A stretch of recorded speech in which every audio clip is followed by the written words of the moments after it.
What's up, ladies and gentlemen, boys and girls around the world? I would like to welcome you back to the Real Talk with Zuby podcast.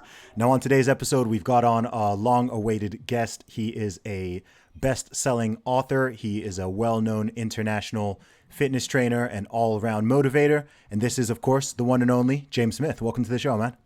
Thank you very much for having me on. Looking forward to having a chat today. Awesome, man. It's so good to have you on, bro. So I've done a brief intro there, but for people who aren't familiar with who you are and what you do, please tell them a little bit about yourself. For the most part, just a regular personal trainer who I think caught the big boom of social media probably in the last 4 years and used that to get my message across, where there's a lot of misinformation in fitness. And you can tell there's always you can tell how the public react to something and how big the problem is by what you put out to social media and how it kind of gravitates with them. And I think I'm one of the fortunate ones that's ridden the wave to now do my work online. Awesome, man. What do you think it is about your message in particular that's really resonated with people? I think that I come from a place of frustration and almost use social media to vent that frustration. I think that the fitness industry is full of a lot of people that don't require a lot of effort to be in good shape. There's something called the swimmer's body illusion, where some people swim because they want to get the physique of a swimmer, but they don't realize that swimmers don't look the way they do because they swim. They swim because of the way they look. So same respect in rugby. People say, oh, you're big and broad because you play rugby. I say, no, I'm big and broad. So then I played rugby.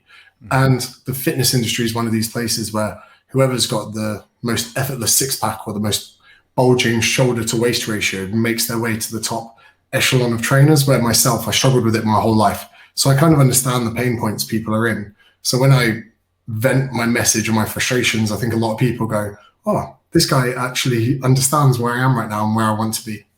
Yeah, no doubt, man. So I'm curious to find out a little bit more about your background. So tell us a little bit about your story. Where are you from? How did you grow up? How did you even get into this whole world of doing what you're doing now? So I grew up in a county in the UK called Berkshire and wanted to play rugby for the majority of my younger years. And then I was kind of propping up my rugby with whatever job I could. And then I went to university, and the jobs before that didn't really have any impact on my life. But I got to university and realized I wasn't that great at rugby. I went to the perfect place to discover that. And I was very fortunate to do that early on. And I found myself kind of falling into the traditional 9 to 5s, the sales jobs, the marketing jobs, even got a stint in recruitment. And although I'd have like little quarter life crises where I'd quit jobs, go travel, come back and try and get back into what I would think was the real world. Mm-hmm. And then I came to realize after a few years that, this isn't what I want. I don't want to be putting on a shirt and tie every day. I don't want to be corporate. I don't want to conform and pretend that I care about the conversations that are happening in the office. So I took a sharp curve and I was like, do you know what? I care about being in good shape. I'm going to become a personal trainer. And I was very fortunate with the sales and the marketing and the recruitment background that I knew how to write an email. I knew a little bit about the sales process. Mm-hmm. And I think that a lot of people that are self-employed don't realize how many different people you have to be to run a business. And yeah, that's pretty much it. I became a PT at 24. I'm now 32. Okay. And what was so when you first became a PT, did you go independent straight away or did you work for an existing gym? Yeah, straight away, I decided I wanted to be self-employed. I had so much time before almost working for the man. And my dad, for instance, spent 50 years in the same business. Like, he was the T-boy when he started off and he was the director when he left. And he says to me, son, work for yourself. And he said, do whatever you can to become tax efficient. And it's crazy that we live in a world where if you take the risk of becoming self-employed, everything becomes easier. Suddenly petrol, you can write that off. This, you can write that off. Anything, the more creative people want to get, the more they can write off. The whole system in place is kind of, anyone small-minded or with, no greater vision to the world that they exist in doesn't realize that the more risks you take, it almost plays back into life being easier, life being more cost efficient. Most people, including myself, for a very long period were taking an allocation of work and spreading it over the time allocated. Every corporate person does this between 9 and 5. And the other kind of caveat to that is every corporation, from my experience, is going to pay you the least amount of money for the most amount of work. And no one sat back and going, this is a really bad deal. Yeah. Well, I think that's how people are trained, right? All through school, even university, etc. You're taught about how to get a job. It's all about getting a job, right? It's never, at least for me, and I don't think for most people, it was never about this is how you start a business, or this is how you become an entrepreneur, or this is how money works. This is how you can do this, do that. It's all about getting a job. I mean, I went to Oxford University, and even there, it's all about get a degree and then get a job, do this and you can become attractive to employers, etc. And one thing that's really interesting with the story you just told is it very much parallels, even down to probably dates, me venturing off and becoming a full-time independent musician. I worked in the corporate world until 2011, so 2008 to 2011. And then, November 2011, I took the big jump and I said, hey, I want to go and pursue my music stuff full time. Been doing it full time now for about 10 years. Like yourself, just straight away went independent, didn't try to get with a label or a big company or whatever.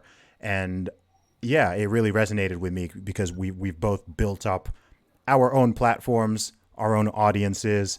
There hasn't been a blueprint or a guidebook telling you do this and then do that.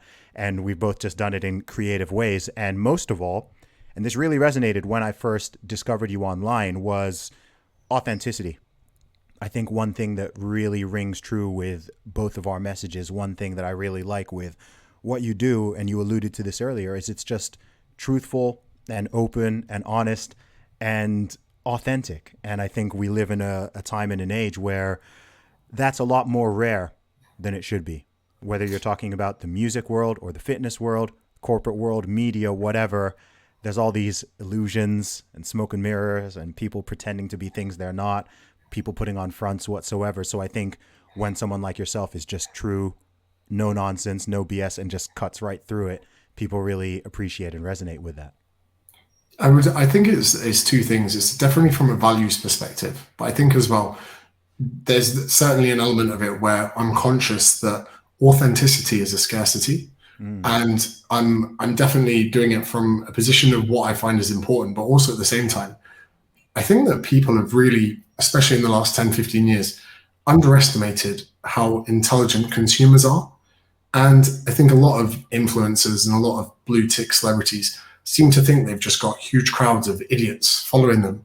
And they're like, oh, swipe up to this, I'll do this or whatever it is.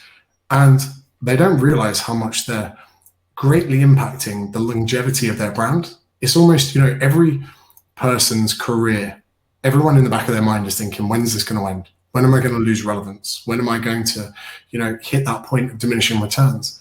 And so many people are so blind to the fact that selling out with their authenticity now is only going to shorten the thing they're worried about.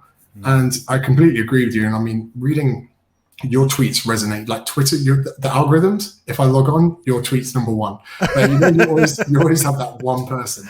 And I love that there's controversy and there's certainly a lot of thought-provoking, how you fit it into that character count. I go off on these rants, but then you say something and I'll be like, huh. And like for a social media, a platform like Twitter, for there to be such a huge amount of things for me to read, and on the first one, I'm already stumped. Yeah, no, it's very, to me, Twitter and rapping use the same. They use the same muscle. It's fitting. I don't know, taking something quite profound and really, really condensing it and putting it into a short form. So I think that's why I do the same, because to me it's like rapping but without it needing to rhyme, so it's kind of easier. I suppose people will listen to lyrics of rap and then unwind it, and then sometimes the more complex, even now I listen to songs I haven't heard in 10 years, I'm like, oh, so that's what it means. But with Twitter, I suppose you've got the same thing. You can provoke someone with something, get them to challenge their own thought, anything paradoxical, or even just everything in the media is so PG, so obviously biased towards a certain outcome. You're never challenged with a media kind of title. It's never thinking, have you thought of this? It's just objective, or not often objectively. It just comes out with something to brainwash you rather than making you think. No doubt. So I'm curious. So when you started out, I mean, of course, people can see how many followers you have now and how much traction and how many books you've sold, all of that stuff. But as a fellow entrepreneur, I know that there's a big story behind that, right? So can you talk us a little bit through about what that journey has been like over the past decade or so, from when you first went independent full-time with your personal training to getting through the stage of putting out multiple books, which have done very well, built up an audience of, 1 million plus followers, etc. What's that journey look like for you? What's been the trajectory? Joe, it's interesting. British people never use the word entrepreneur. It's, I think that we're quite sly with the way we run businesses. We're certainly more, we're trying to virtue a bit more. We're like, yes, I run a business that helps people. In America, they're like, nah, man, entrepreneur. I want to make that money. Although both outcomes are very similar. So in my first few years as personal training, I think one of my favorite kind of things that ever happened was in my first 2 years of work, I was like, I love this. I could do this forever. And this is earning a very ordinary salary as well. And I think that's what makes you bulletproof, in the sense that if you have a life you enjoy in the early years of a career, you're like, oh, sweet, everything can go up from here. And even if it comes back down, I'll be back to a happy area. And I got very busy early on, doing 30, 40 hours of PT a week. And for me, I think what was important was I didn't like prospecting. I didn't like talking to people on the gym floor. There's a lot of rejection. And, anyone with an ego, you can be thick-skinned, but that's tough. Yeah. And I thought to myself, how can I reach people when I'm PTing? I mean, if I put out something on Facebook or on Instagram, and then the first 4 years I was Facebook only. Facebook used to be the biggest weapon. And even now it's a weapon that I don't think people fully utilize. But I'll put a post there. I'll leave it to simmer. I'll go train people for 3 hours. I'll then come back and engage in the comments, maybe leave another post. And to me, social media was always like an interest savings account where all my friends were saving real money. But me, I was putting online assets in front of people, trying to obtain email addresses and even taking contact information from people. I thought was more powerful than taking 5 or 10% of my savings and putting them into, a good interest rate. So I ended up enjoying my life, enjoying my work, and always using social media as that platform, interest savings account. And I didn't expect to pull from it for years. I thought to myself, if I sell a book now, no one's going to buy it. But in 10 years, they might. And even now, I'm way ahead of my schedule. I was thinking, if I'm 35, I'll sell a book then. Or when I'm 40, I'll be the old boy in the industry with like grey hairs coming out. I'll say, listen, lads, in my time, this is what I learned. And putting stuff in for my first year on Facebook, I got 800 followers. Then the next year was 2,000. So it was slow. Everyone's like, overnight success. I'm like, no, I was buzzing when I had more followers than my rugby club, and which was only about 1,800. And then I only really discovered exponential growth when I was on the trajectory of it occurring. And all those relationships, all those posts, all of that traction suddenly got to a point where the acceleration, probably a bit like, COVID, everyone in the early days was like, this is going to be bad as far as the infection rates. No one could understand exponential growth. But even if only one person told one of their friends 10 days after they discovered you, it still managed to grow.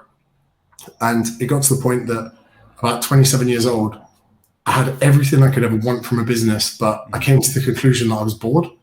And that's a very difficult thing to have when you're running a successful business. And I just went to Australia one way, which, like you do, never wanted to go there before in my life. I was bored. I was on holiday in Ultra Croatia, and I went to Australia. I was like, I want to get into the fitness scene. I've always the Australian fitness culture. Even I've just got back to London, and even dating in Australia is a lot easier. Where if I wanted to date someone, I'm like, hey, why don't we go for a swim in the sea? Let's grab an ice cream. Let's go for a coffee. Let's do a coastal. And you'd be walking with someone having a coffee. So I thought that's where I want to get to. I got over there, and trying to get into the fitness scene there, it was very toxic. It was very alpha male driven PT environment. There was no camaraderie between personal trainers, and camaraderie, even though we are all competitors with our own agendas, you get smashed so much out on the floor, getting rejected by people. You usually want a changing room to come to and bounce banter away from each other. And I found myself on the other side of the world in an area where I didn't actually enjoy personal training anymore. So I was kind of nudged into the realm of having to work online. And personal training online wasn't really a thing. It was something that only existed face to face.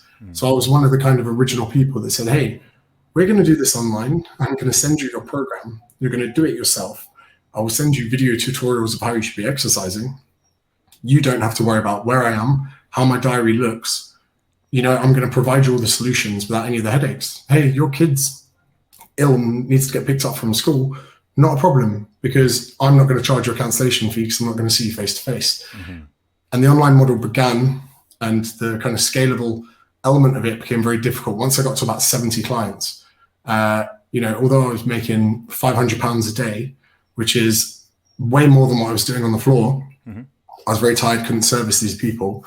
So then I created an app, the business partner, called the James Smith Academy, where we took all of those processes and integrated them into an app, which meant we could bring the price point down to actually undermine the entire personal training industry, because there is an entry-level requirement of affordability to become a personal trainer. And if you do not have £50 a week, even across the UK, you cannot get access to this. And a lot of group training facilities over time have then ended up taking that space. But I thought, let's get something a bit more personal and bring it in, and started that. And the craziest thing about removing myself from the process and automating it gave me more free time for creativity, for content, for writing. So that when more things came across my desk as opportunities, I could take them, because I created an infrastructure which would support any exponential growth on social media. So then Lad Bible did a piece on me 2 years ago, 70,000 Instagram followers in a week, 38,000 in a day. Wow. And then when all of those hit the page, hit the link, went to the academy, I wasn't overwhelmed. Me and my business partner were like, we need to hire more coaches. So then we'd hire more coaches, give people jobs. I'd call up people from our gym. Hey, do you want to work remote? And that's kind of put me in a place now where I first wrote a book, not a diet book, which helped people understand the ins and outs of fat loss training, real basic kind of pulling myths and fallacies apart. And then the second book, Not a Life Coach, the story of Not a Diet Book, I was actually hammered with my publicists, and they were like, whoa, we're getting carried away. We need to decide what we're going to call this book, because it's not a diet book. And then I was like, that's it. We're going to call it. And then we did Not a Life Coach, where more so the journey and learning of before my career, getting myself off that blueprint, as you mentioned before, having the audacity to say, I'm going to do something I love and I'll figure it out as I go along. And the second book was about empowering people to understand that a bit more, because the majority of people that are obese and overweight, I believe there is some element of unhappiness there. And that's not to say people are, James says fat people are depressed. What I'm saying is there's some part of that life construct that isn't giving them what they need. And I can tell that because by the looks of it, they're turning to food for almost all of their happiness, and they're a walking encapsulation of that. So they're the two books. And now, in essence, I operate a machine, which is my brand, and whatever controversy, good content, whatever I can put into the top of the funnel will bring me clients that I can help and books that I can sell to people that are going to put them in a better position. Awesome, man. I love all that, dude. How did you, so you've basically created a great system from an entrepreneurial standpoint. How did you learn to do that? Was that something you slowly figured out on your own, or was there some sort of plan that you followed to learn that? So I was actually participating in similar systems for personal trainers. Okay. So my most recent meeting today, just before coming here, was with a guy who created a platform teaching personal trainers how to use social media. And he came up as a sponsored post on Facebook. It said, are you a personal trainer doing too many hours for not enough money? And I was like, yes, yes, I am. And when I saw he was offering services to 300 personal trainers at the same time, suddenly then it just clicked in my mind. I was like, hold on, I could be doing this for more people at the same time. And my business partner was actually another personal trainer from my gym, and he was leaving as I was taking his place. And I said, where are you going? Like, what gym are you going to? He goes, nah, man. He goes, I hate people. I'm off to build websites. Okay. And I was like, you're the yin to my yang. We're both called James, and now we operate the business together. So everything I do for a living, he hates, and everything I hate for a living, he loves. Awesome. Awesome, man. Man, there's so many angles that we can go from here. But what do you think are some of the what do you think are some of the big mistakes that people are making when it comes to health, nutrition, and fitness? Because we live in a weird time where there's this strange juxtaposition where there's never been so much access to great information and online coaching and books, audiobooks, podcasts, etc. The amount of information out there is phenomenal. And yeah, sure, there are some people, you know, promoting nonsense, but there are also a lot of people putting out great content. But with that said, people do keep getting fatter and fatter. Obesity rises are going up. Levels of people being sedentary are going up. I mean, in this past year and a half, we've literally just had a disease sweeping through the world, which primarily hospitalizes or even kills people who are overweight or obese. And that's sort of, you know, that's highlighted actually some of the real world consequences of this issue. I think if you talked about it prior to 2020, people kind of, I mean, even now, some people, there's this cognitive dissonance that goes on where people don't really want to acknowledge that, or they try to frame it the wrong way or mischaracterize what you're saying. And I think, man, if any time should have gotten people to wake up to that and be like, oh, wait, hang on. Okay, maybe we can't be healthy at any size. Maybe pushing for dad bods and fat acceptance and body positivity and all of that stuff in the way that it's being done is not such a good thing. So what do you think is going on here? Oh, this is a big topic. I'm going to enjoy this. Yeah. The first part of it about the amount of information on the internet, I think that there is a massive paralysis of options. I think having so much available stops people from doing anything. And I mean, if I go shopping for new aftershave, I get bombarded everywhere. There's this, there's that. Oh, you know, Calvin Klein is 16 cents. I'm like, I'm not doing this. You know, you go there, I'm sticking with what I've got. So that I think there's an element of that, but we can't just lean this obesity, you know, epidemic, pandemic on the fact there's too many options. And I think we often remove ourselves from what we are. When we look at ourselves as humans, we see ourselves as these divine creatures, you know, but we are self-destructive. We lack rationality, and we've created social constructs to be good.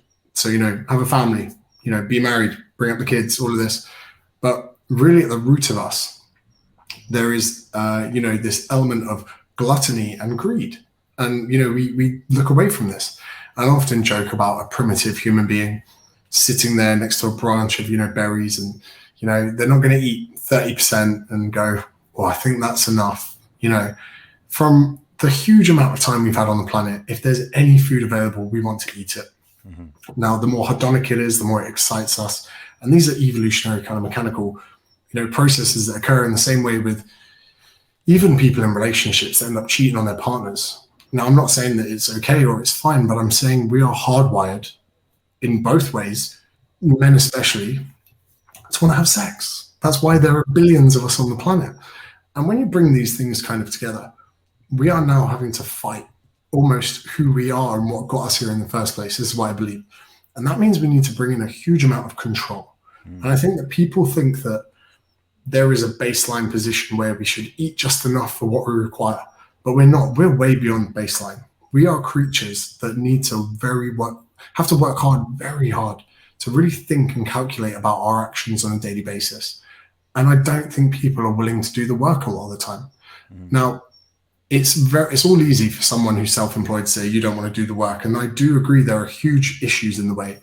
People that are brought up, big families on low budgets, you know, socioeconomic status, places people live where they've got so much to worry about that, you know, they're more worried about their 5 kids and getting 2 of them to school on time, 2 of them not creating anarchy outside in the hallway, and they kind of leave themselves last. But I agree, when COVID-19 was sweeping through the world and everyone was like, fuck, unhealthy people are dying, healthy people are okay on the grand scheme of things, children are immune, and no, objectively speaking, we can say the majority of children were fine.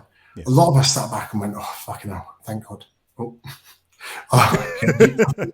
You have to beat that one out. Okay. A lot of people went, you know, this is this could have been so much worse.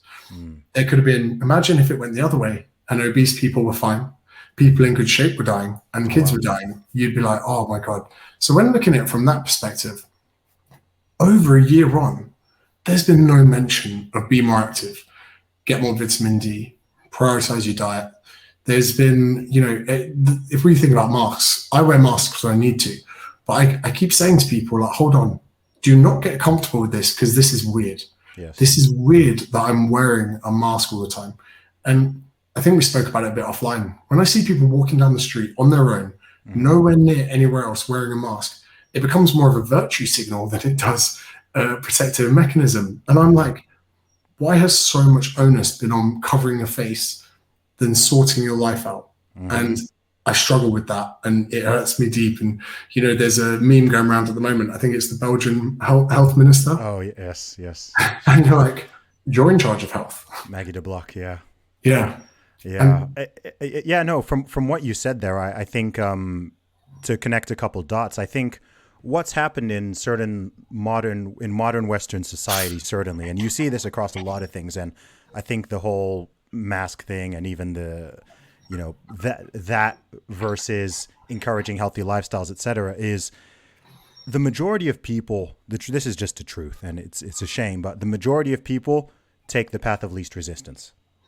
Right. So whatever is the easier option, or the option that makes them feel good or feel like they're doing something, even if it's not actually effective, versus doing something that's just hard but far more effective, the majority of people will opt for the first version. It doesn't matter if you could be talking about relationships or careers or health or finances, whatever it is.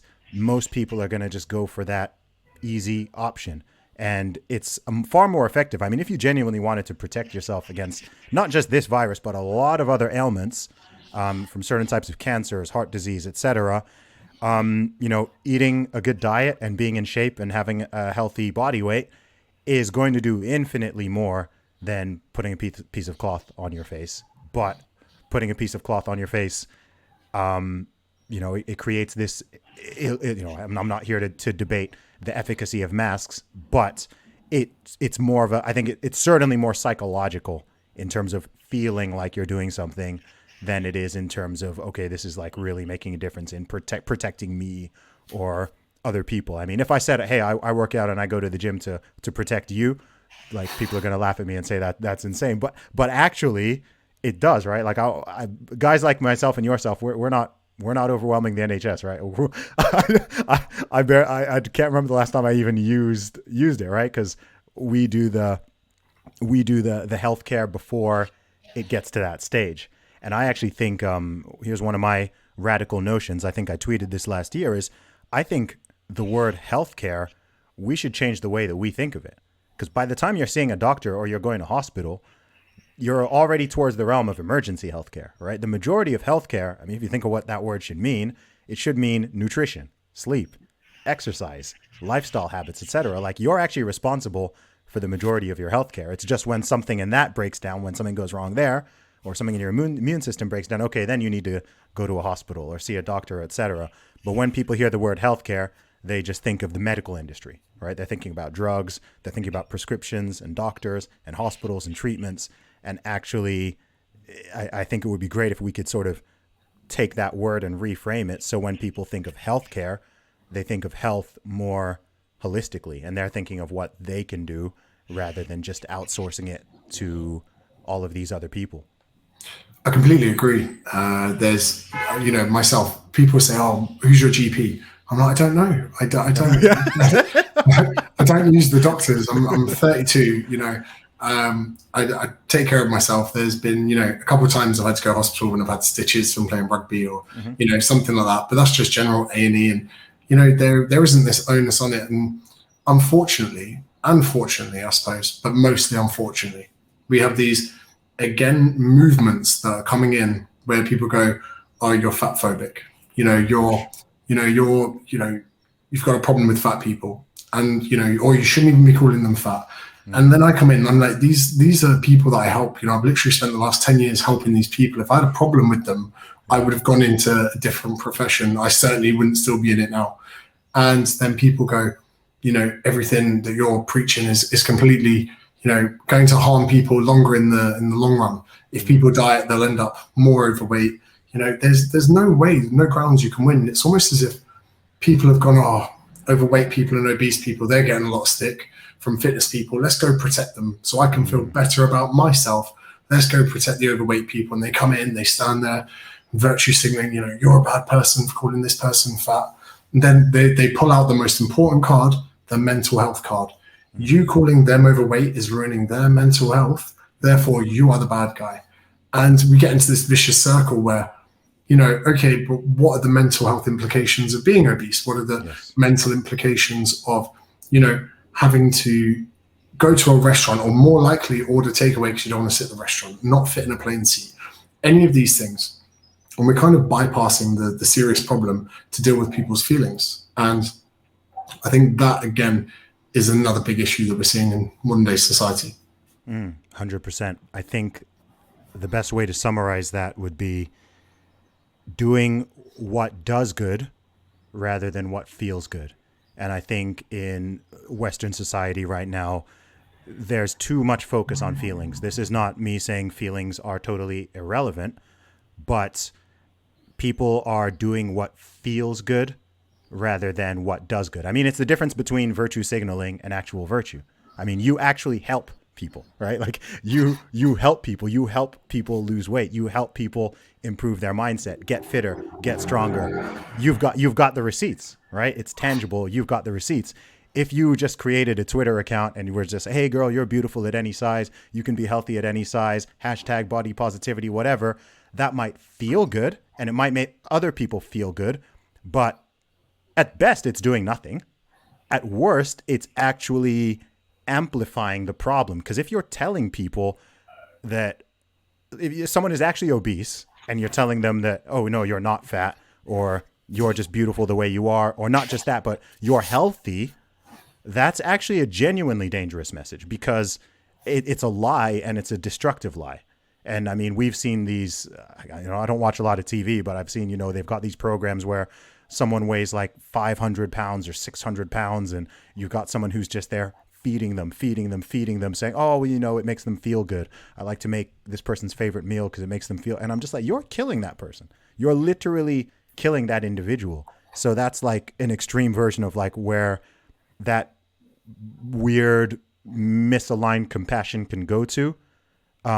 Whereas I think, and perhaps this is both of our secret power, which is I think neither of us don't really mind being seen as the bad guy, right? as long as you know that you're coming from a good place and you're actually trying to help people, even if someone does say, oh, you're fat phobic or you're this or that, like we can both kind of shrug it off and be like, no, I'm actually helping people here. We don't feel that need to shy away and defend ourselves too much. It's interesting where in the beginning I said about I spotted there was a social media kind of trajectory where, almost like a stock market, very gradual rise over time. I was like, if I get on now, in 10 years time, this is going to be a great tool. However, a lot of people will look for the really small fluctuations that occur across that. And these are the trend hoppers. And there are trend hoppers now, especially in the body positivity and, health at every size movement, where there are people that were posing in six packs 3 years ago, mostly females. They were competing on stage, selling programs, milking it, cashing in, and making serious amounts of money. Their relevance has dipped. They see their following decrease and they go, look, there's a massive wave coming across in body positivity. I'm going to pull my leggings down that I've been promoting, #ad. I'm going to pinch fat. And now I'm going to jump on this bandwagon to, get relevance, get followers, get new prospects. But these people doing it are not, imagine if I got my mum and dad who've never used social media. If I said, Mum, Dad, we're going to sit here by the side of the road. Every time someone obese walks past, press the button. Mm-hmm. These people that are doing this on social media would never get a button pressed from my parents. My mum and dad, when they put on a bit of weight, they get the bigger jeans. That generation is gone, and those people that didn't care about it quite so much. And then after time, they go, oh, I need to drink a bit less or whatever. But we have these people who blatantly are abusing the system in a popularity bid, saying, oh, babe, you accept yourself any way you are. because there are people that want to take the path of least resistance, like you said, and that makes them feel better for that second. They go, you're a princess, babe. You're the best thing ever. And the worst part is the comment section on these posts. Yeah. I've heard about groups that exist online where 60 or 70 blue tick influencers sit in a group chat together. They notify the group as to when they've posted, and then they will all go and send love to that person. So when someone arrives on the post, the narrative has already been set out by what they should be commenting and interacting with before. And it's almost like stock market manipulation or like cryptocurrency. And like, in a way, I kind of think like, oh, that's quite smart actually. But in the same sense, like you say, this is damaging people long term, because you can cherry pick any study you want, but objectively speaking, although you can be healthy at a relative size of obesity, if you were the same person at a lower level of obesity, you would be much healthier. Yeah, it's just a fact, and it penetrates every area. I mean, my dad's a medical doctor and has been for many, many decades. A medical doctor for almost 50 years.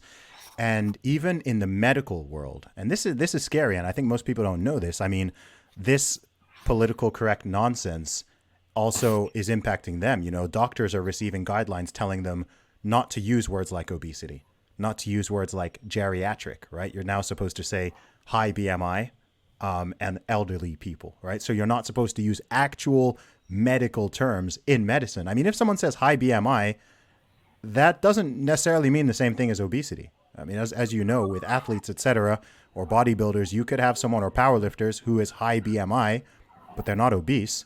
So actually, you need to be able to use the words properly. I mean, if you cannot say that a patient is objectively obese when they are, again, it's this feeling good versus doing good thing. And I'm like, well, sometimes maximizing the feeling good does real world harm.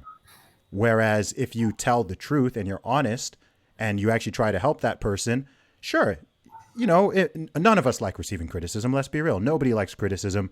Nobody likes negative feedback. And sure, it'll hurt their feelings. It might hurt their feelings a little bit, but we're adults, if someone said, and it's also weird with this particular issue because it's quite unique to this particular health risk. I mean, if someone is a smoker, say, there isn't a huge movement trying to, stop smoking shaming, stop it's like people are willing to objectively just say, smoking is bad for you. Right? Smoking is not healthy. Every person who even smokes knows that, right? So they're honest about it. It's not like, oh, stop smoke shaming. If someone's addicted to heroin or whatever, you're not like, oh, don't, drug shame them or whatever. It's very unique to obesity for some particular reason. And maybe that's because I think artificially there's sort of been an identity almost created out of it. I mean, not so long ago, I saw someone on Twitter use the term. I literally laughed out loud when I saw this. But she literally said the fat community. And I was like, it's a community now. It's crazy in the sense where if we were to look at your dad's professional career, we'd go, look how many night shifts, look how long his day is, look how short his annual leave is, look how many days he's just worked in the last 2 years. Let's have a look at all these things. Let's have a look at the, sleeping patterns that have been messed up. Let's look at the debt he's accrued to take a job that helps save lives. Cool. He is allowed to call you whatever he wants. A nurse, just helped a patient take a shit. She is going to call you or whatever she wants.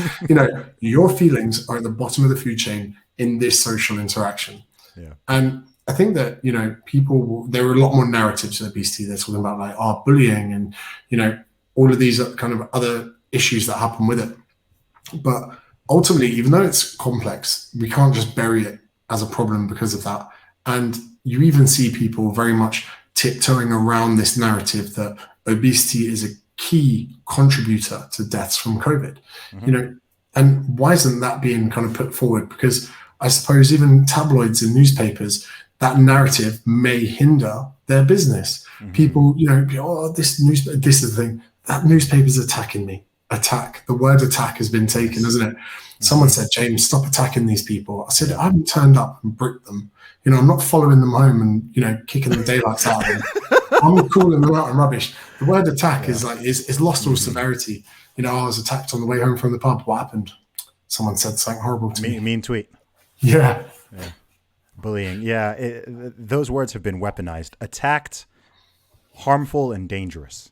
Those three words have been weaponized in a way that is actually harmful and dangerous because they're just being used to shut down the truth, essentially. Someone speaks the truth or expresses an opinion which is not super popular, and that's deemed as being harmful and hurtful and attack and etc. And once you frame, that's all quite violent language, right? It's language that suggests you are, physically, like you're physically harming somebody. Writing something or making a video is not an attack. It's just putting out a point of view. It's really interesting, man. Moving on a little bit though, how did you, I know you explained the concept of how you came up with the title for your book, not a diet book, but what made you want to write it? So I feel that in everyday life, we have consumers on one side. So consumers, anyone that could ever need help improving their composition, even people that want to get better at lifting, we've got consumers in one place. Now, on the other side of the spectrum, we have the principle. And the principle for fat loss would be creating calorie deficit. The principle for muscle growth would be progressive overload. The principle for, programming for periodization for strength training, whatever it is. Now, the world we live in between the person that needs the information, the consumer, and the principle are the methods.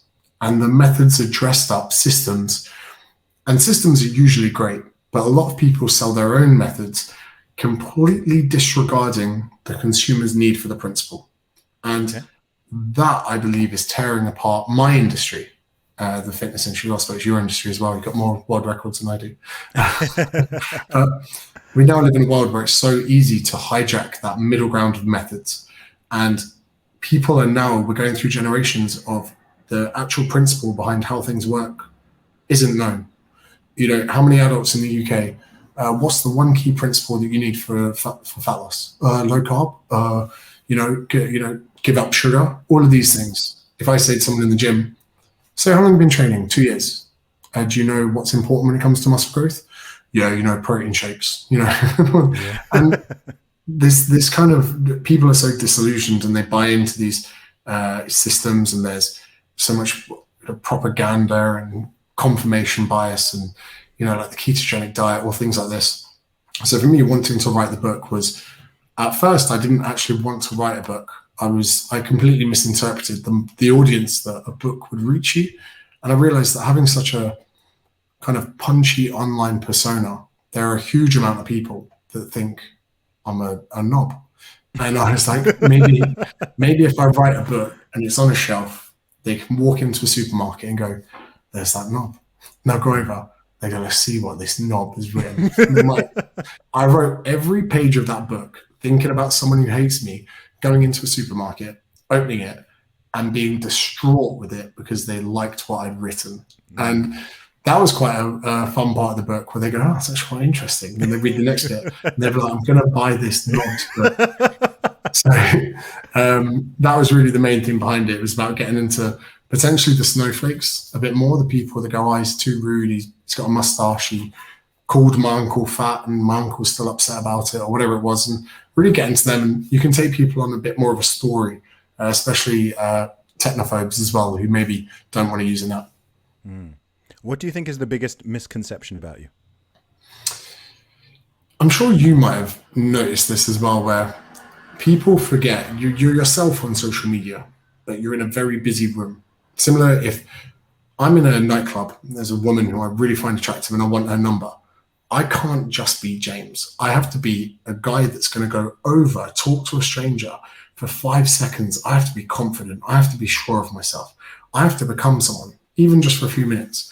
Hey, look, I can see you with your friends. I think you're really attractive. I'd love to take you out for a drink.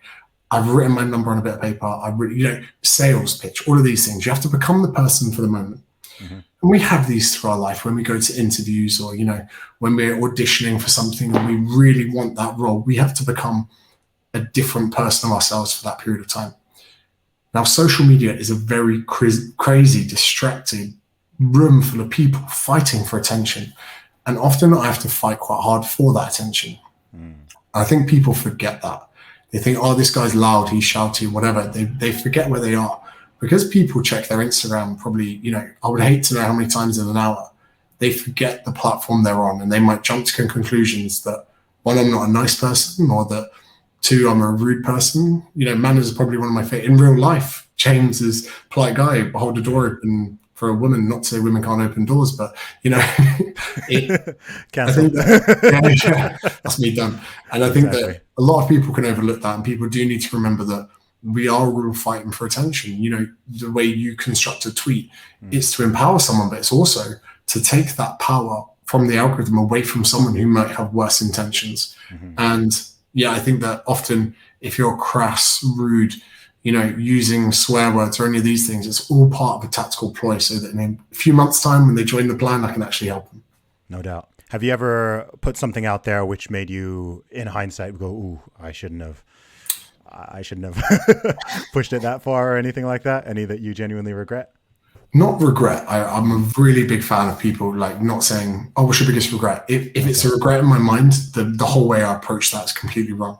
Okay. There are some things that I think I maybe should have taken a breath before. And do you know, one that I got a lot of stick for recently, and I didn't delete it, I didn't edit it, I didn't do any of that, was one on privilege, where someone messaged me and goes, it's all right for you, you're white, you're cisgender, you're able-bodied, you're straight. And for me, it hit such a nerve because I wasn't disregarding genuine privilege. I was angry at the fact that someone had seen 10 years of hard work and assigned it to privilege. Yes. And that killed me. And I was like, you be quiet. I'm trying to swear. Yeah, and I went back and I said, do not discriminate hard work as privilege. That was the tone. But then people jumped to the conclusion, James Smith disregards privilege between people and the fact that some people have a head start. And when people take something and jump to that conclusion, the worst part was media picked up on it quite quick, especially in Australia. And someone was like, oh, James, really found that interesting. I would love to get a few comments from you because I'm probably going to do a piece on it. And I messaged Luke, who I work with. I said, mate, am I about to get set up here? And I was like, what's going on? I was like, this is the only tweet or the only post where afterwards I've gone, this could get me cancelled. and then I was like, nah, I've got to wave this flag. Even if I lost Instagram, they'd be like, what a valiant guy, rest in peace, the guy that's now back on the gym floor. Yeah. And they posted it anyway. They literally took the post and just posted it on news.com.au just to see what reactions they would get from people. What are your thoughts on, genuine privilege or the fact that I'm still my gender that I was assigned at birth? Do you think that is really the differentiator between where we are and where other people are? Well, as you know, every straight white male in the world is extraordinarily successful. So obviously it's that simple, right? And obviously everyone who doesn't fit into that category has been wildly unsuccessful. So it got me thinking though. It did get me thinking where when it came through, I was like, am I a privileged white male? And then I was like, is this a classic thing that a white male would say? And then I've got some of my friends who potentially could have been at a disadvantage. And you know when white people always say, oh, I've got a black friend, I'll check in with that. It wasn't like that. But then even one of my ex-girlfriends, I message her and I go, am I a privileged white male? And some of them came back to me and were like, they're saying that it's almost gone the other way now. So if you're, I did a TED talk about 2 years ago. I did it on the menstrual cycle, which was riveting. Because it was experience with that one. Yeah. And that's some of the criticism I got for it as well. What do you know about it? And I was like, oh God. So I was trying to educate women on their own menstrual cycle, and I got a lot of stick on that. Of course. And I sent an email to someone that worked kind of within that sphere. And I was like, is there any chance I could get another one soon? And pretty much the message I got back was white men really aren't on the agenda for quite a while. So, Wow. and they didn't say that like that, but that's what they were saying from it. And they Nice. were like, you're probably going to struggle to get a TED talk in the next 2 years.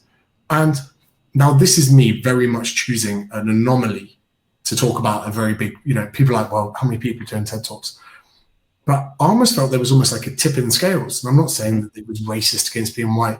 It felt to me almost like a compensation. And I haven't really figured out whether or not that compensation in itself is a good thing or is a bad thing. And it's something that I'm still trying to figure out. And I'm like, when making these decisions, are people now making it as it's almost like we've lost the ability to discriminate on competence. Mm. Mm. I mean, I'm a pure meritocrat, right? I'm all of this stuff is to me, again, it's a weapon. It's a weapon that is used often by people who I think sometimes people have good intentions, but oftentimes people have bad intentions. There's a lot of malcontent people out there who will beat you with whatever stick you allow them to beat you with. If if they pull the white privilege card and you sort of flinch at it, then they'll say, I can use this weapon against you, and they'll beat you with it, right? If they can use your cis heteronormative patriarchal privilege, whatever, they'll hit you with whatever stick that they can. So me personally, with all that stuff, I'm just like, I'm just out the window. And you asked before, am I a privileged white male? I mean, it's like, I would say maybe you're a privileged white male, but you're not privileged simply because you are a white male, right? Like, Yeah. I'm a privileged black male, but I don't think I'm privileged because I'm black or because I'm male. I think I'm privileged for a whole bunch of other reasons that have absolutely nothing to do with my gender and my skin color. But yeah, I don't like this whole. It's also a new concept. I mean, I don't think I'd ever even heard the term white privilege until maybe about 8 years ago. I mean, most of my life, it wasn't a thing people ever talked about. And something strange that's happened over the past decade, I've noticed, is privilege has become something that, like I said, is used as a weapon, right? If someone says you're privileged, it's almost like you're supposed to defend yourself against that, like it's an accusation. If someone tells me I'm privileged, I'm like, yeah, damn right, I'm blessed by God. I'm super privileged, right? Like I own it. I'm like, yes, I am privileged, and that's a good thing, right? Like, why would I? I mean, the truth is as well, if you're in the West, like, we're all privileged. If you're listening to this right now, you are compared to all the people who have walked throughout history, if you've traveled around the world and been to any developing countries, etc., and you're in the UK, you're in Australia, you're in the USA, etc., I mean, you're already in the top 10%. That's just their reality of it. And what's interesting is the people who like to pull the privilege card.